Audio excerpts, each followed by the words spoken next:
পরিবেশে আমার মেয়ে দুটাকে আমি দায়িত্ব পালতে পারতাম বা তাদেরকে শীতের সময় স্যার আপনি আজকে আমার কাছে আসছে আমি নিজে স্যার দিতে কিন্তু আমার সৌভাগ্য আমার মেয়ে আপনি স্যার বিশ্বাস করবেন না আমার স্যার ৫৫ বছর বয়স আপনি মনে করতে পারে স্যার সে পুরে লীগের একজন নেতার একটা বাচ্চাও স্যার মারা গিয়েছিলেন আপনার মনে হয় স্যার হয়তো আমার স্মরণ আছে ভালোবাসা আর ঋণের কাছে স্যার আমরা ঋণী কিন্তু স্যার আমার মারা যাওয়ার পরে আমার আম্মার যে কষ্টটা দেখেছি তা আপনার স্যার কিছু না আমি বুঝতে পারি আমি এতটুকু আপনাদেরকে বলার জন্য আজকে এখানে এসেছি যে এটা বিচারেই ছিল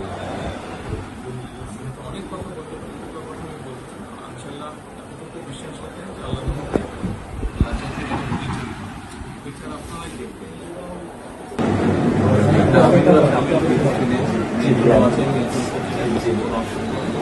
আর আসামিকে ধরা হয়েছে ব্যবস্থা করা হচ্ছে এরপরে বিচার ইনশাল্লাহ আইন উনিও কন্যা সন্তান আমিও কন্যা সন্তান উনিও কন্যা সন্তান কাজে আমরা জানি কন্যা সন্তানের কষ্টটা আমরা একটা ছবি ছিল স্যার কিছু বলে তোলেন না আমি শুধু আপনি মেয়ের বাবা আপনিও স্যার একজন মেয়ের বাবা শুধু একটা আমি দৃশ্য আপনাকে স্যার দেখো আর কিছু দেখাবো না স্যার আমি দেখবো না স্যার স্যার আমি দেখবো না স্যার এটা নিয়ে আমি সারা জীবন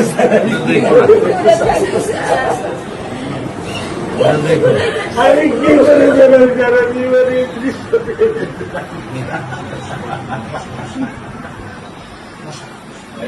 আমার এই দৃশ্য আমি কি দিয়ে পূরণ করবো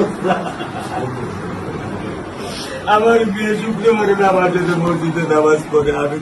নামাজ বাসায় পড়ি স্যার কারণ ও আমার সাথে নামাজ পড়তে পছন্দ করে উঠতে নামাজ আমি ওকে নিয়ে স্যার আমার বাসায় পড়ি স্যার আল্লাহ আমি জানি না আল্লাহ তো আমার কোন পরীক্ষা করেছে এই দুঃখ কষ্ট মৃত্যু